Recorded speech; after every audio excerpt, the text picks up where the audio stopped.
And now, as the dice roll, brought to you today by 5-Hour Space Energy, fuel for both you and your starship.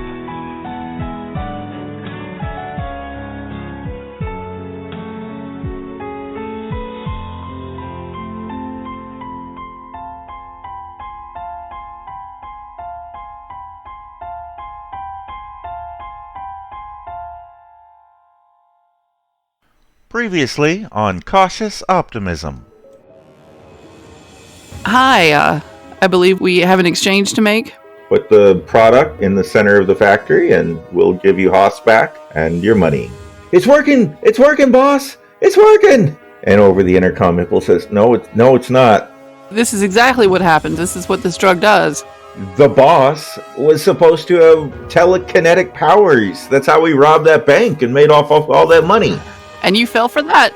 As we exit, we get like a Reservoir Dogs montage of us like slow motion walking out of there. These are some of the finest computers you'll find anywhere in the galaxy. I am ShipCom, scanning existing ship. Cautious Optimism. No.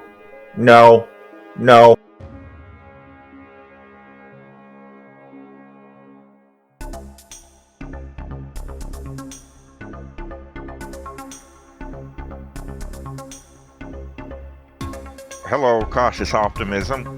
Aurora Borealis Shand. A human woman. I'm not interested in selling this ship. She has a huge smile on her face. She's very important to me. Hank Crawford. Engineers. Bad news, good news. Bad news, fuel leak. Coming and going from the spaceport. Good news, I found duct tape. Cayenne Brunt. A Mator. I am a doctor. A 9-foot-tall, 4-armed creature. I don't care if they call me, hey you, just let me do my job. Rico. Humanoid. I'm observing you. Cat person.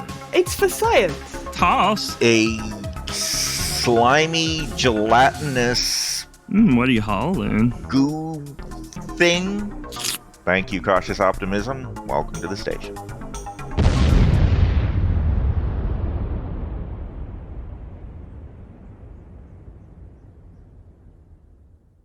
So right now, let's say you're still docked at Lornda at the spaceport, and you've loaded up the computers and everything. So what do you want to do? How long is it going to take us to get to the delivery planet, the drop-off? It's going to be a month-long journey on this ship.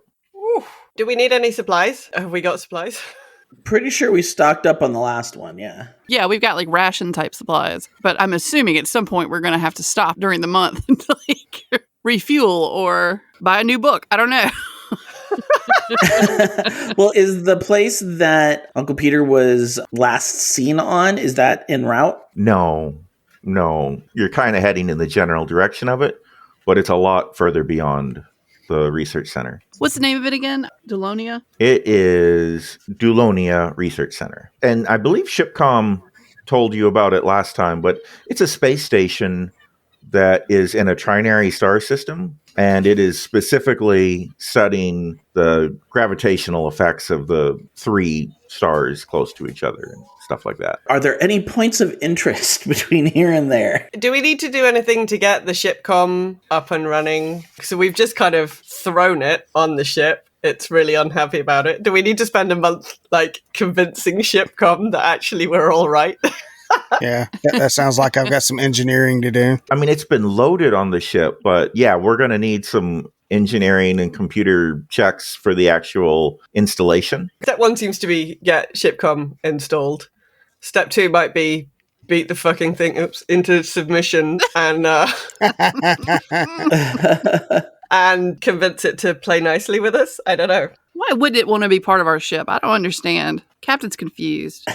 Who doesn't want to be part of this motley crew? It just doesn't know us yet. It's a beautiful base. What did you call it? Banana bread shape? Like Banana a bread, banana yeah. bread.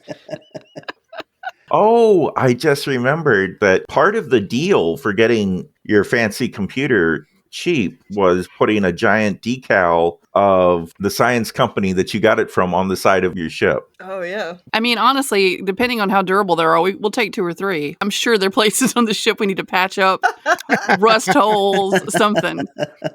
improve the structural integrity of your spaceship with bumper stickers. It can't hurt it. Can't hurt it.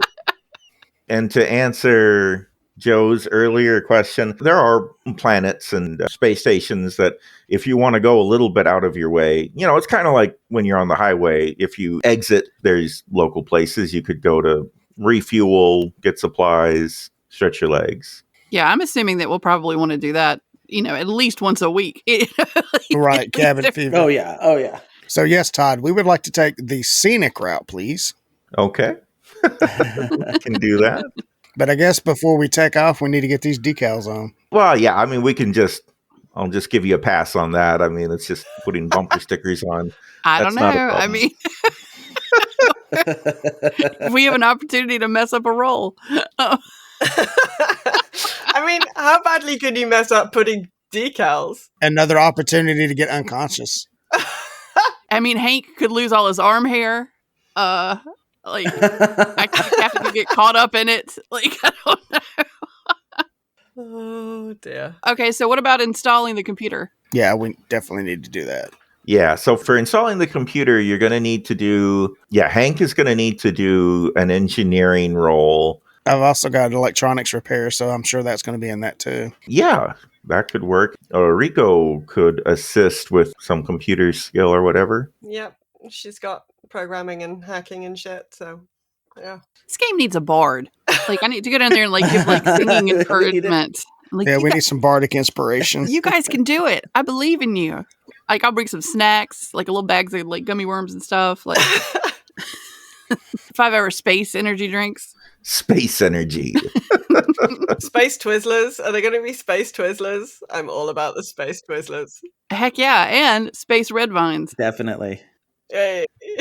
Well, I reckon step 1 is plugging in SimCom. Yeah. Do we have to do that while docked, or is that something that we can do on our way? Yeah, you could do it in space. So probably step 1 will be successfully leaving the docking bay. Oh, God. Without the captain crashing the ship, then.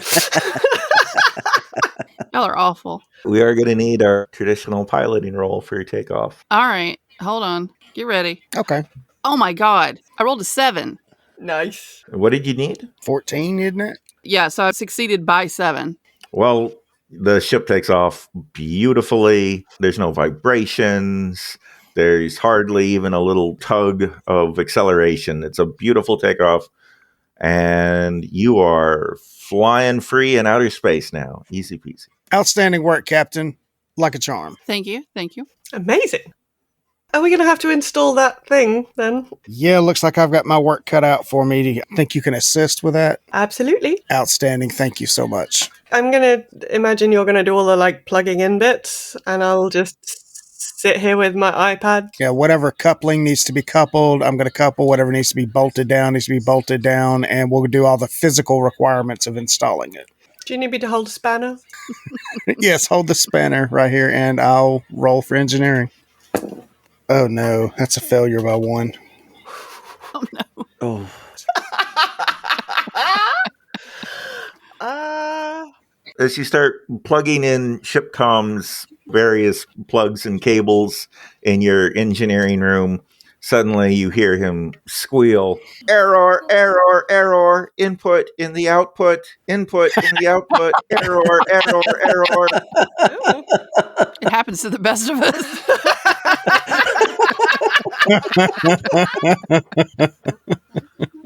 Oh, my. You seem to have upset it, Hank.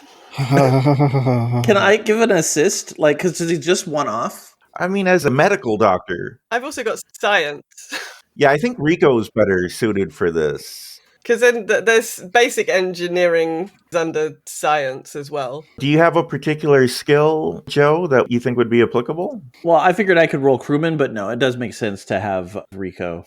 All right. 9. Success by 4. Ooh, nice.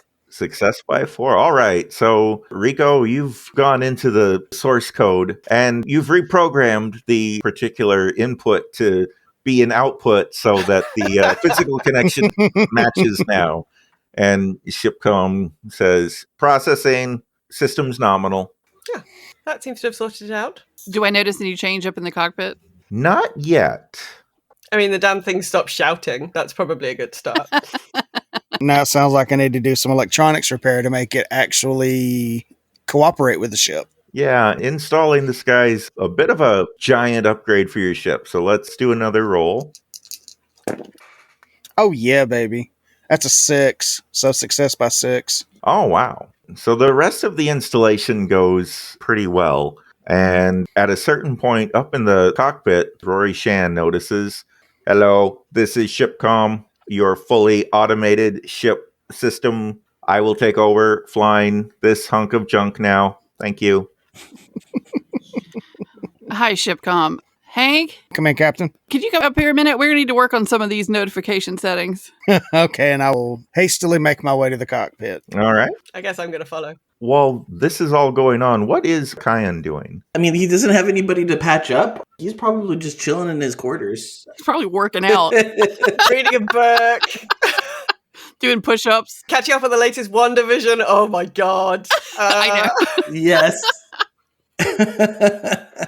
All right, Kyan is enjoying some downtime, Yes. which he probably appreciates after the drug hangover and everything from our last game. All right, so Rico and Hank appear on the bridge. Hey, guys. Hey. So I'm going to need a rundown of what this thing does, because it just took over flying the ship. ShipCom does everything. Yeah, I think it probably will just do everything if we let it, Captain. Yeah. Also, we need to change some settings somewhere. I got a great sense of humor. It can't be talking crap about the ship the whole time.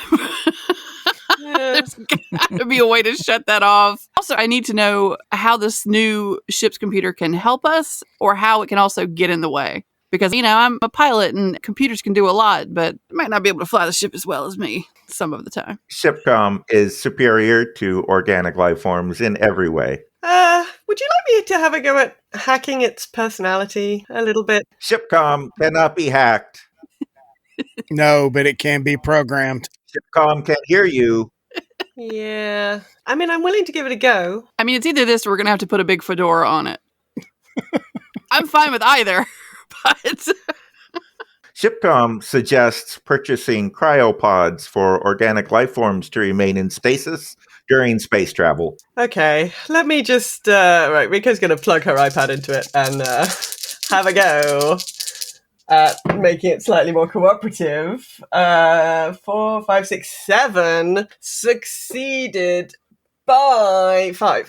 The ShipCom software is like an operating system. It's like bigger than an operating system. So the amount you can affect it in a given time period is kind of small, right? So what specific thing would you like to try to change? I mean, I guess we want to start by making it just slightly better disposed towards us.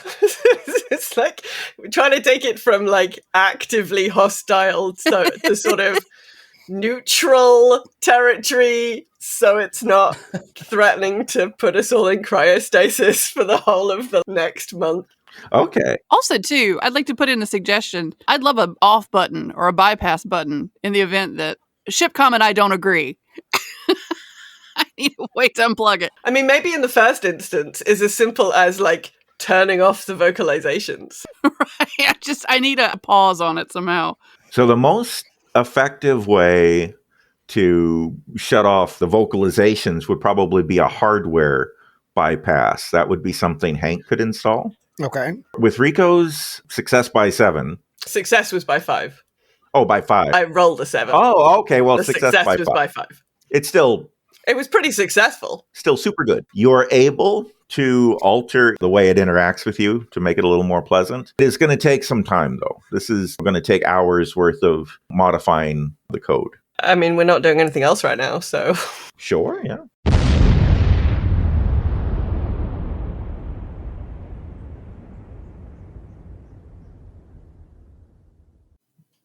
Poor ShipCom.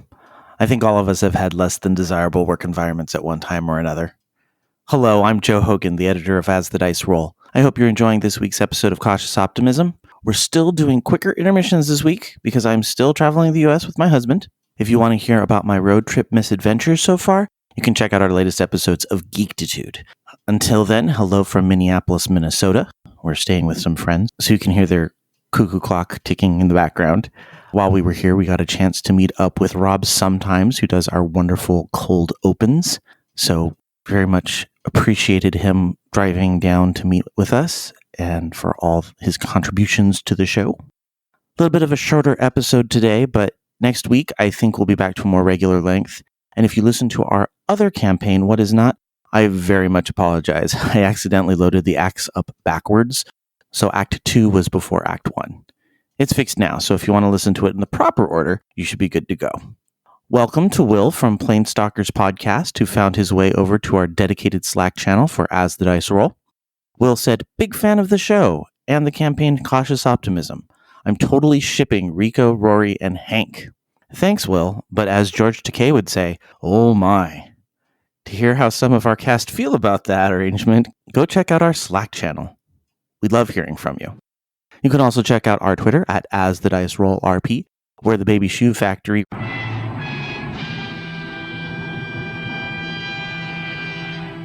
references are plenty. And there's another pic of an upcoming What Is Not location over on our Instagram at As the Dice Roll. So go check those out. You can, of course, always email us at podcast@asthedicerollcast.com. Or if you want to leave us a voice message, you can do so by clicking on the link on our website at thedicerollcast.com. That's it for me this week. I'll be back next Friday, July 23rd, with the next episode of Cautious Optimism. But until then, let's see if our crew can get through to ShipCom and convince him that driving around an old clunker is just part of growing up. But first, a quick commercial break. When toxic culture has you down, when you're just looking to laugh and have fun, kick back and enjoy watching a video game, or just make some new friends, it's time to visit the Geek Media Network, a community of podcasters, streamers, and bloggers. Well, more of a family than a community.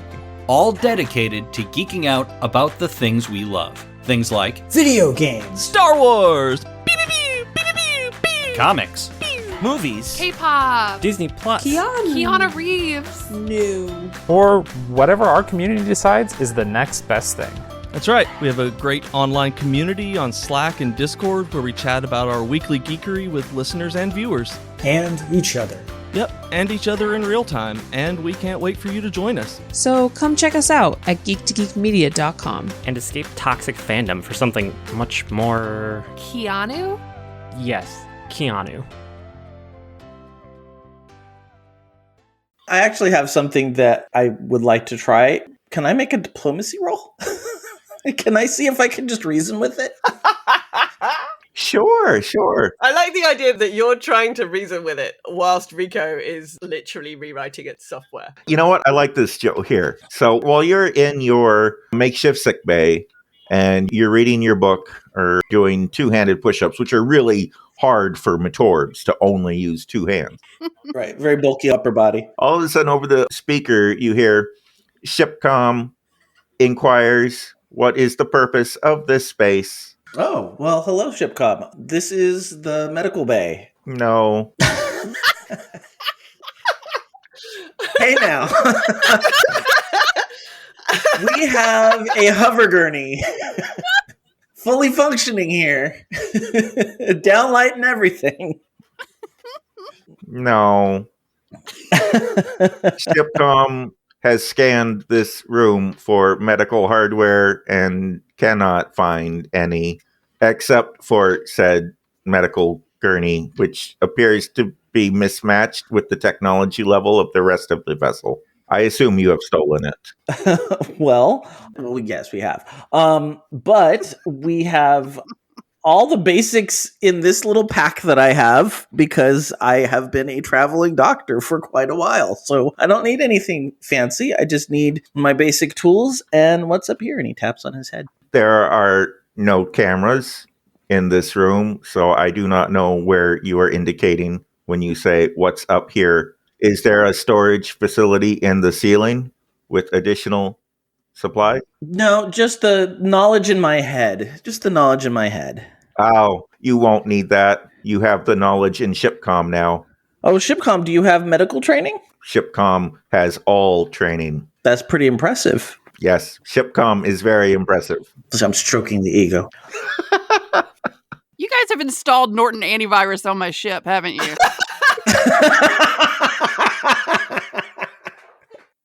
Absolutely, we have. I'm so irritated.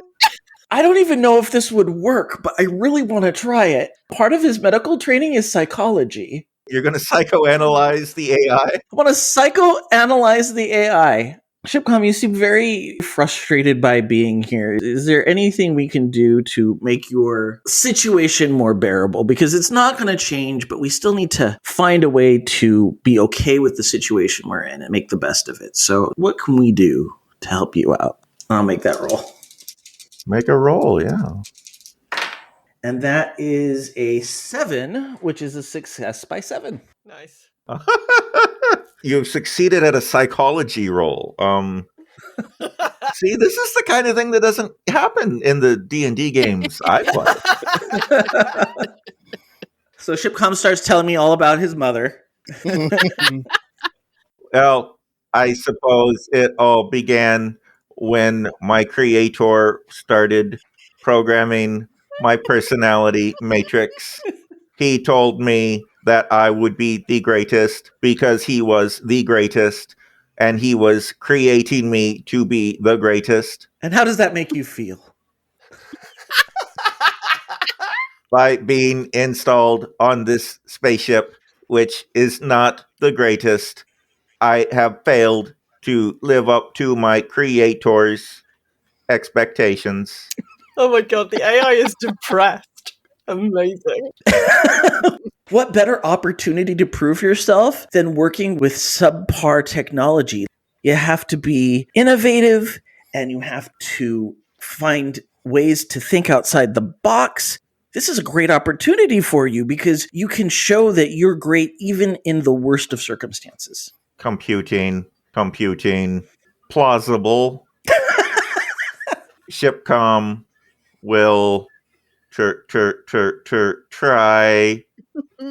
to make the best of this horrible situation. All right, ShipCom. Well, if you need to talk to anybody, if you need to get your frustrations out, I am always here for you. Are you the medical officer? I am. I have an idea about cryopods that your captain was very dismissive about.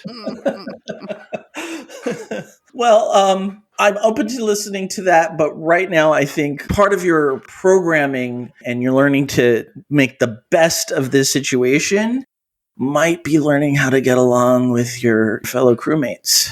That would be easier if they were unconscious.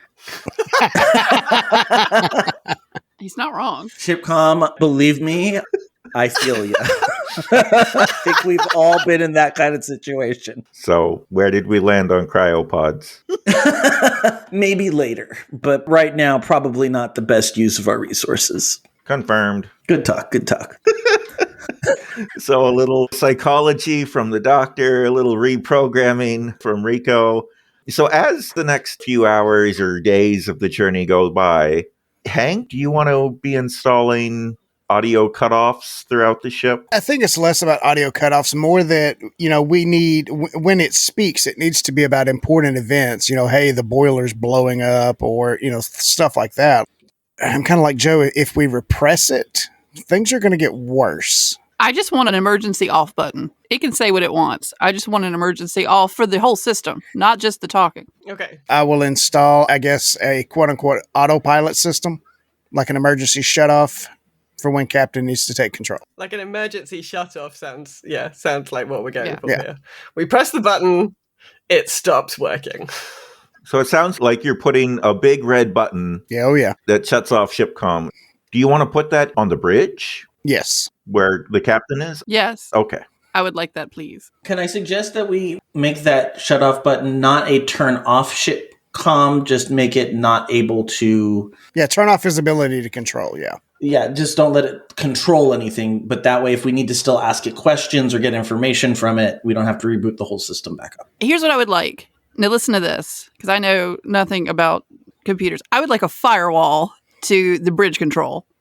That's what I want from ShipCom. I want to be able to, at some point, take control of the ship away from ShipCom. Everything else is fine. It can stay on. And I argue we would need. Okay. So what I need to do is create an emergency stop for his control systems. Yes. That way we don't have to shut off his monitoring. We don't have to shut off his intelligence or the core processes that he's going to have to run the whole time. Just his ability to kill us all. Make judgment calls. Yeah. Yes. If anyone's going to run this ship into a mountaintop, it's going to be me. Okay? It's not going to be ShipCom. Yeah, we did just establish that he's slightly depressed, so we don't want that to get out of hand. We'll keep an eye on that. So it sounds like I need to do some mechanicking. Yes, indeed. 6, 9, 10. Success by 2. So about a few hours later, say 5 hours later, Rory is programming away. I imagine Hank on his back underneath the control panel on the bridge. And Rory is probably annoyed because this is not her ideal fantasy of owning a ship and flying through space. Yeah, I'm drumming on the dashboard annoyingly. As Hank is under there banging away on things to install this firewall, ShipCom starts talking to you, Hank. He says, ShipCom has analyzed engine efficiency. It can be improved by 300% by making the following modifications. And on the screen just starts hundreds and hundreds of lines of a to-do list for you. Physical things that it wants you to do to improve engine efficiency. And now, see, if this was D&D, I would ask for an insight check to see if this is his way of getting me away from installing the system. Oh, well. You can do perception still, can't you? I mean, you could do IQ, I think. Okay. Yeah, I'm going to investigate his intentions with this printout. Oh, no. It's failure by 2. No, I'm sorry, failure by 3. Seems legit to you. Sounds good to you. Seems very upfront and honest about his intentions. He just wants to make the ship better. Okay, Captain, do you want me to finish this or do you want me to work on the efficiency stuff? Did it actually print out a sheet from my under the dashboard printer? It can if you'd like it to. Yeah, let's do that. And then I'll look at that. Okay. And then, just keep doing what you're doing. Hank, you're doing a great job. ShipCom, please print that wonderful list of efficiency upgrades you suggested. ShipCom is adding one more addition to the list. Perhaps you should upgrade from a dot matrix printer. So a few minutes later, Rory, you have in your hand a list of about 300 different things that ShipCom would like done to the ship. Some of them are just incredibly time-consuming tasks for Hank. Some of them involve purchasing new or replacement parts. It would be an enormous investment in Hank's time and your money to make all of these come true. Well, then I tear off the perforated dot matrix printer edges of the paper and I fold it and put it on the little table there, and we'll go over that and see if there's any of those that we can accommodate easily and effectively without buying a different ship. ShipCom will continue to search the ship for potential improvements. Great. Thank you, ShipCom. There's one line that just says duct tape, question mark, exclamation point, exclamation point. After another few hours, Hank, you have succeeded. As much time as this has been, it's probably bedtime at some point. Oh, boy. So how do you guys manage crew rotations at night? Does everybody just go to bed and wake up at the same time? Do you have somebody in the bridge, 24/7? How do you manage that? I would have assumed that we would set up a D&D style watch simply because somebody should be in the cockpit at all times listening for alerts. They don't have to know how to drive the ship, but they could certainly be there looking out the window. So I would assume that we would have set up something similar to that so that someone is awake at all times. Kelly is the captain, so I would like Kelly to roll a 4-sided die. Here's what we're going to do. So the way your video is on my screen, number 1 in the upper left position is Raven. Number 2 in the upper right position is Joe. 3 is Kells and 4 is Bama. So roll a 4-sided die, and this is going to determine who is awake when a thing happens. All right, so let me adjust my roll bot for 1d4. I rolled a 4. Yay. Okay. So in the middle of the night, for the spaceship anyway, while people are asleep, Hank is in the cockpit, probably fiddling with engineering things and stuff, even though you've completed the emergency bypass at this point. Yeah, I figure I'm sitting there prioritizing the mechanical stuff on that list. There you go. There you go. Looking at your giant to-do list that the computer gave you. When ShipCom says, good news, I have improved long-range sensor output by 0.3%. Fantastic, ShipCom. Wait, is there a reason that's relevant right now? Yes. The newly extended long-range sensors have detected a vessel approaching on an intercept course. Oh, yeah, I'm going to sound the red alarm. Okay, so everybody is awoken by the red lights and klaxons of the red alert.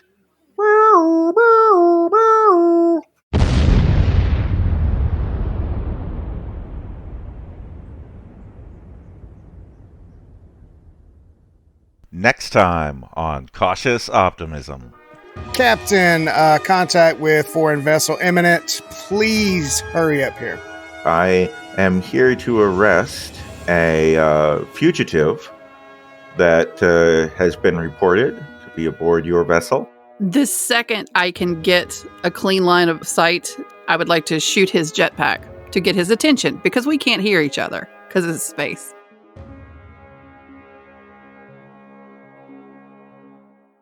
You've been listening to As the Dice Roll. The As the Dice Roll intro music is The Soap Opera by James Bowers. You can find and license his music through Pond5 at pond5.com. All the rest of the music in this episode is by Darren Curtis and can be found at darrencurtismusic.com. The opening voiceover is by our very own Rob Sometimes. You can find his podcast at comicbox.libsyn.com. And the As the Dice Roll logo was created by Maricel Edwards. Check out her book No Great Matter at msedwards.com. As the Dice Roll is a proud member of the Geek to Geek Media Network. Check out other Geek to Geek shows, streams, and content at geektogeekmedia.com. If you'd like to contact the show, you can send an email to podcast@asthedicerollcast.com. Individual players and GMs' social media can be found on our website at asthedicerollcast.com.